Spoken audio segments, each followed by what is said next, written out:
Students, Neena Hindi classes में आपका स्वागत है। आज हम डीएवी कक्षा 5वीं हिंदी भाषा माधुरी का पाठ 11 बिरसा मुंडा पढ़ेंगे।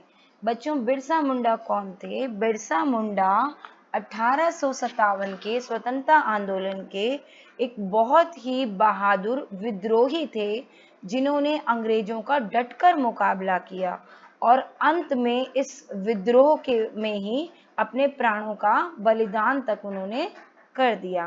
तो आइए इस पाठ को शुरू करते हैं और बिरसा मुंडा के बारे में जानते हैं। इतिहास बताता है कि हमारे देश में कई तरह के विद्रोह हुए हैं। सन 1857 का विद्रोह तो सभी को याद होगा। यह पहला स्वतंत्रता आंदोलन था जब मंगल पांडे ने अंग्रेजों को चुनौती दी। आजादी प्राप्त करने के लिए अनेक लोगों ने देश पर अपने प्राण न्यौछावर कर दिए। उन्हीं में से एक नाम है बिरसा मुंडा का। हाँ बच्चों, इतिहास में बहुत सारे विद्रोह हुए हैं, जिसमें से 1857 भी एक मुख्य विद्रोह था, जो कि स्वतंत्रता आंदोलन का सबसे पहला विद्रोह था। ठीक है, इसमें मंगल पांडे ने अंग्रेजों को चुनौती दी थी। ठीक है, मतलब उनको युद्ध के लिए ललकारा था। ठीक है, और बहुत सारे लोगों ने इसमें अपने प्राण तक न्यौछावर कर दिया, मतलब अपने प्राणों तक का बलिदान कर दिया, और बिरसा मुंडा भी इन्हीं में से एक हैं। तो आइए पढ़ें इनके बारे में। मुंडा आदिवासी अविभाजित बिहार, वर्तमान में झारखंड राज्य के छोटा नागपुर पठारी क्षेत्र में निवास करते थे। हाँ, मतलब मुंडा जो लोग थे वो कौन थे? आदिवासी थे। ठीक है, ये कुछ आदिवासी लोग थे जिनको मुंडा कहा जाता था, और ये अविभाजित बिहार। हाँ, अविभाजित, विभाजित मतलब होता है बटा हुआ, कि जब उसका विभाजन नहीं हुआ था, ठीक है, बिहार का, ये तब की बात है। और आज के समय में वर्तमान में जिसको झारखंड राज्य बोला जाता है, वहाँ के छोटा नागपुर पठारी क्षेत्र में निवास करते थे, मतलब रहते थे। ठीक है, तो जो मुंडा लोग थे, मुंडा आदिवासी थे, वो कहाँ रहते थे? ये छोटा नागपुर में। ठीक है, उन्होंने अपने जंगल, जमीन और अपनी आजादी के लिए शासकों का घोर विद्रोह किया। हाँ, जो शासन करते थे उनका उन्होंने खूब विद्रोह किया अपने जंगल, जमीन और आजादी के लिए, क्योंकि उनके जंगलों पर, उनकी जमीनों पर वो अपना हक जमाने लगे थे और अपने कब्जे में करने लगे थे। ठीक है, और इनको गुलाम बनाने लगे थे, इसलिए इन्होंने उन शासकों का घोर विरोध किया। यह इतिहास के पन्नों में बिरसा विद्रोह के नाम से दर्ज है। ठीक है, वास्तव में बिरसा विद्रोह मुंडा विद्रोह के नाम से भी जाना जाता है, क्योंकि बिरसा इनका नेतृत्व कर रहा था, एक लीडर तरीके से बन गया था, जो इनको सही राह दिखा रहा था, और इन लोगों को मुंडा कहा जाता था, इसलिए मुंडा विद्रोह। ठीक है, इस विद्रोह के कई कारण थे। ठीक है, बहुत सारे कारण थे जिसकी वजह से ये विद्रोह हुआ। एक तो ये कि जमींदारों ने छल बल से मुंडाओं की जमीन हथिया ली। ठीक है, इन मुंडाओं की जमीन को छल बल से, ठीक है, अपने क्या कहते हैं, बल से इन्होंने और धोखे से इनकी जमीनों को हथिया लिया, अपने कब्जे में कर लिया, जिस पर पिछली कई पीढ़ियों से मुंडा रहते थे। ठीक है, बहुत पीढ़ियों से ये मुंडा लोग ही यहाँ पर रहते थे और खेती बाड़ी करते आ रहे थे।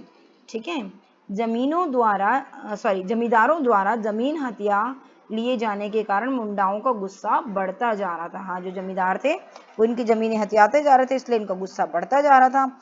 मुंडाओं ने इसके विरुद्ध आंदोलन चलाया, जिसे सरदारी लड़ाई के नाम से जाना जाता है। कौन सी? सरदारी लड़ाई। और ये कौन सी लड़ाई थी? जो जमींदार इनकी जमीनों को हथियाते जा रहे थे, उसके विरोध में इन्होंने सरदारी लड़ाई छेड़ दी। ठीक है, यह आंदोलन रांची, जो वर्तमान के समय में झारखंड राज्य है, से शुरू होकर सिंहभूम जिले में फैल गया। ठीक है, तो झारखंड राज्य जो आज है, मतलब उस समय रांची था, वहां से लेकर सिंहभूम जिले तक फैल गया। एक वजह और थी आंदोलन की। एक तो ये जमींदार इनकी जमीन हथिया रहे थे ये, और दूसरा क्या था आंदोलन के, कि जंगलों को सुरक्षित घोषित करना। कि ये सुरक्षा चाहते थे जंगलों की। अब तुम सोचोगे कि है क्या है, दरअसल अंग्रेजों के आने से पहले यहाँ सामाजिक प्रथा के अनुसार वन और वन की उपजों पर लोगों का पूरा अधिकार था। ठीक है, कि उन पर लोगों का अधिकार था जब तक अंग्रेज नहीं आए थे, जंगलों पर और वहां की जो भी उपज होती थी, जो भी उगता था उस पर। लेकिन सूखी टहनियों, पत्तियों और गिरी हुई डालियों को एकत्र मतलब इकट्ठा करने के अलावा कोई पेड़ों को हाथ नहीं लगाता था। ठीक है, इसके अलावा कोई पेड़ों को हाथ नहीं लगाता था, क्योंकि आदिवासियों को सारी अपनी जरूरत की चीजें जो थी वो इन्हीं डंडियों से, डालियों से, गिरे हुए जो होते थे पत्तियां, सूखी टहनियां, इनसे उनकी जरूरतें पूरी हो जाती थी, इसलिए वो पेड़ों को नहीं छेड़ते थे। यही कारण था कि वे स्वयं भी वनों की रक्षा करते थे। ठीक है, क्योंकि उनसे उनको इतना कुछ मिलता था, लेकिन वो पेड़ों को नहीं काटते थे, वो गिरी हुई पत्तियों आदि को ले लेते थे। ठीक है, लेकिन जब अंग्रेजों ने देखा कि भारत के वनों में कीमती लकड़ी का भंडार है, तो उन्होंने वहां रहने वाले आदिवासियों को बाहर निकालने के लिए कई तरह के नियम बना दिए कि उनको बाहर निकालो और सारे वनों पर खुद कब्जा कर लो। ये उन्होंने कोशिश की और इसके लिए बहुत सारे उन्होंने नियम कानून बना दिए। इनमें से एक नियम था कि सरकार किसी भी व्यक्ति की जमीन पर अपना कब्जा कर सकती है। बताओ ये कैसा नियम था? उन्होंने खुद नियम बनाया कि सरकार किसी भी व्यक्ति की जमीन पर अपना कब्जा कर लेगी। इतना ही नहीं बल्कि सुरक्षित जंगलों में लोगों को बिना अधिकार घुसने या पशुओं को चराना मना था, जबकि उससे पहले लोगों का ही वहां अधिकार था, लेकिन अब लोगों को ही मना कर दिया कि ये सुरक्षित जंगल हैं, मतलब ये सरकार के लिए। ठीक है, और इनमें आम जनता घुस नहीं सकती, अपने पशुओं को भी नहीं चरा सकती, जिस पर बरसों से उनका खुद का ही अधिकार था। अब वही उसमें नहीं दाखिल हो सकते थे। अविभाजित बिहार वर्तमान में झारखंड राज्य, हाँ, जब विभाजित नहीं हुआ था बिहार, और जिसे आज के समय में हम झारखंड राज्य के नाम से जानते हैं, कि छोटा नागपुर पठारी क्षेत्र के वनों को अंग्रेजों ने सुरक्षित घोषित कर दिया। ठीक है, और मुंडाओं से जंगल हथिया लिया। मुंडाओं ने इसके विरुद्ध आंदोलन छेड़ दिया, लेकिन उसका उन्हें कोई लाभ नहीं मिला। आंदोलन तो छेड़ा, लेकिन उनको कोई लाभ नहीं मिला। इसी समय बिरसा नाम के एक मुंडा सामने आए। हाँ, एक व्यक्ति जो कि यही मुंडा आदिवासी था, उसका नाम था बिरसा, वो सामने आया। उन्होंने क्या बोला? बिरसा ने कहा लोगों से कि हमें किसी भी कीमत पर अंग्रेजों का राज खत्म करना होगा, वरना हमारे हाथ से जमीन निकलती चली जाएगी। सभी ने बिरसा की हाँ में हाँ मिलाई, क्योंकि सभी परेशान थे अंग्रेजों की इस हरकत से, है ना, जमीनें वो छीनते जा रहे थे। तो बिरसा ने इन लोगों का नेतृत्व किया, इन्हें समझाया, और सब लोग इनके साथ मिल गए कि अंग्रेजों का विद्रोह करेंगे और उनसे अपनी जमीनें वापस लेंगे।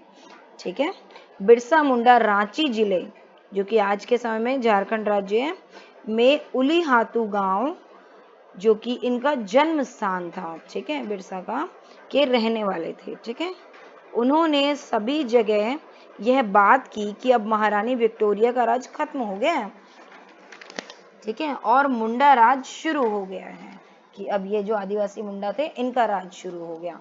ठीक है, और उन्होंने सभी मुंडाओं को यह सलाह दी कि अब वे किसी को भी लगान नहीं देंगे, मतलब भूमि पर से जो कर वसूलते थे इनसे वो नहीं देंगे।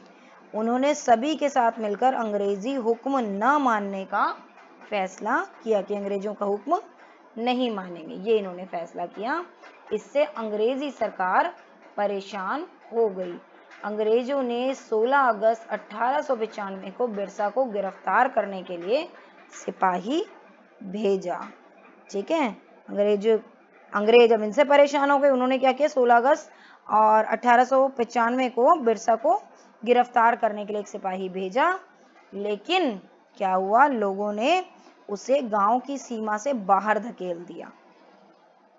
24 अगस्त 1895 की रात की घटना है। बिरसा अपने घर में ही सो रहे थे, अंग्रेजों ने उन्हें उसी समय गिरफ्तार कर लिया। ठीक है, एक बार तो लोगों ने सिपाही को बाहर धकेल दिया था गांव की सीमा से, लेकिन फिर एक दिन 24 अगस्त 1895 को क्या हुआ कि बिरसा अपने घर में सो रहे थे और अंग्रेजों ने वहीं से उनको गिरफ्तार कर लिया। जब नवंबर 1897 में बिरसा जेल से छूटे तो उन्होंने अपनी गतिविधियां फिर से शुरू कर दी। वे जगह जगह सभाएं करते और लोगों को अंग्रेजों के विरुद्ध तैयार करते।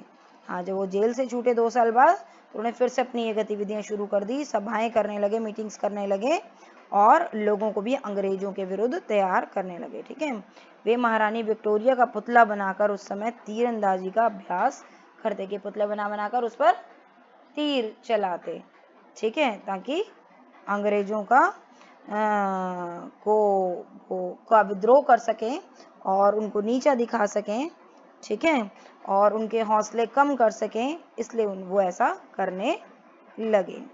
ठीक है, हाँ, और फिर इन्होंने क्या किया कि मुंडा आदिवासी अंग्रेजों से लोहा लेने के लिए तैयार थे। मुंडा आदिवासी जितने भी थे वो सब अंग्रेजों से लोहा लेने के लिए, लोहा लेना का मतलब क्या होता है? शत्रु का पूरा सामना करना, कि अंग्रेजों का हर तरीके से डटकर मुकाबला करने के लिए ये तैयार थे। ठीक है, मुंडाओं ने अपनी योजना का पहला चरण 25 दिसंबर 1898 को शुरू किया। ठीक है, कि अपनी योजना इन्होंने जो बनाई थी वो सबसे पहले उन्होंने कब शुरू करी? 25 दिसंबर 1898 को। उन्होंने ईसाई बने मुंडाओं को अंग्रेजों के खिलाफ खड़े होने के लिए तैयार किया। फिर खुंती, तमार, वासिया और रांची के थानों पर हमले किए। और फिर 3 फरवरी 1900 का दिन बड़ा ही दुर्भाग्यपूर्ण रहा। सिंहभूम में बिरसा को गिरफ्तार कर रांची जेल भेज दिया गया। तो इसलिए दिन बड़ा ही दुर्भाग्यपूर्ण था, क्योंकि उनको फिर से जेल, वो भी रांची के जेल भेज दिया गया। उन पर और उनके साथियों पर मुकदमा चलाया गया। 9 जून 1900 को जेल में ही हैजे से बिरसा की मृत्यु हो गई। ठीक है, तो उन्होंने किस प्रकार से देश की लिए लड़ाई लड़ते लड़ते ही अपने प्राण गंवा दिए उनके, लेकिन अंत तक देख लो उन्होंने अपने हौसले नहीं छोड़े थे। ठीक है ना, हौसले उनके वैसे ही बुलंद थे, अंत तक वो कुछ ना कुछ कार्य करते रहे। उनके कुछ साथियों को मृत्यु दंड दिया गया तो कुछ को काला पानी की सजा दी गई। ठीक है, कुछ साथियों को मृत्यु दंड दे दिया, मार दिया, और कुछ को काला पानी की सजा क्या होती है बच्चों? अंडमान निकोबार की सेलुलर जेल होती है, उसमें बंद कर दिया जाता है, क्योंकि उसके चारों तरफ समुद्र ही समुद्र है, तो वहां से कोई बाहर नहीं निकल सकता, तो इसलिए उसे काला पानी की सजा कहा जाता है। बिरसा मुंडा को आज भी एक सच्चे क्रांतिकारी देशभक्त के रूप में याद किया जाता है, क्योंकि वो एक बहुत ही सच्चे और बहादुर क्रांतिकारी थे। उन्हें जेल भी हो गई थी, उसके बाद भी उन्होंने अपने हौसले बुलंद ही रखे, बिल्कुल भी अपने रास्ते से डगमगाए नहीं और डटकर अंग्रेजों का विद्रोह किया। तो बच्चों, उम्मीद करती हूँ आपको मेरी वीडियो पसंद आई होगी। अगर पसंद आई हो तो इसे लाइक, शेयर और सब्सक्राइब जरूर करें। धन्यवाद।